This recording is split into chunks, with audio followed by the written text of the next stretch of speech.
ইরানের দ্রুত জয়ের স্বপ্ন দেখছিলেন ডোনাল্ড ট্রাম্প, কিন্তু যুদ্ধ শুরুর কয়েকদিনের মধ্যেই পাল্টে যাচ্ছে সেই হিসাব নিকাশ। মার্কিন সেনা নিহত, তেলের দাম বাড়ছে, শেয়ার বাজারে অস্থিরতা, আর যুদ্ধ কি দীর্ঘমেয়াদী সংঘাতে রূপ নিতে যাচ্ছে? বিদেশের সামরিক শক্তি ব্যবহারের ক্ষেত্রে ট্রাম্প প্রশাসনের হিসাব ছিল পরিষ্কার: অল্প সময়ের অভিযান, কম প্রাণহানি এবং সীমিত অর্থনৈতিক প্রভাব। কিন্তু বাস্তবতা বলছে ভিন্ন কথা।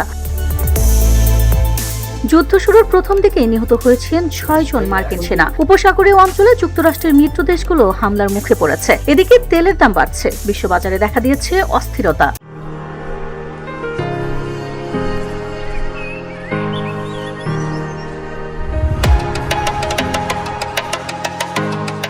ইরানের রাষ্ট্রীয় গণমাধ্যমের দাবি, একটি মেয়েদের প্রাথমিক বিদ্যালয়ে বিমান হামলায় নিহত হয়েছেন অন্তত 175 জন। যদিও এই হামলার দায় নিয়ে তদন্ত চলছে, তবে প্রাথমিক মার্কিন তদন্তে ইঙ্গিত মিলেছে এই মামলার সঙ্গে যুক্তরাষ্ট্রের সম্পৃক্ততা থাকতে পারে।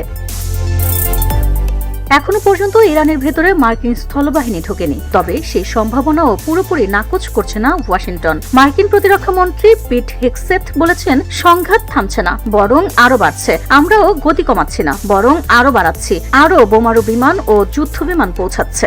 বিশ্লেষকদের মতে, যদি ইরানের শাসক গোষ্ঠী পরিবর্তনের লক্ষ্য নেয় যুক্তরাষ্ট্র, তাহলে এই যুদ্ধ দ্রুত শেষ হওয়ার সম্ভাবনা খুবই কম। মার্কিন কংগ্রেস সদস্য জ্যাসন ক্রো সতর্ক করে বলেছেন, যুক্তরাষ্ট্র আবারও অনন্ত যুদ্ধের পথে হাঁটছে। এদিকে আন্তর্জাতিক বিশ্লেষকরা বলছেন, এই সংঘাত দীর্ঘ হলে মধ্যপ্রাচ্য জুড়ে অস্থিতিশীলতা বাড়তে পারে শরণার্থী সংকট, মাথাচাড়া দিতে পারে ISI এর মতো উগ্রপন্থী গোষ্ঠীরাও। যেখানে দ্রুত জয়ের স্বপ্ন দেখছিল ওয়াশিংটন, এখন সব সমীকরণ শেষে প্রশ্ন উঠেছে, ইরানের যুদ্ধ কি শেষ পর্যন্ত হয়ে উঠবে আরেকটি দীর্ঘ ও ব্যয়বহুল সংঘাত?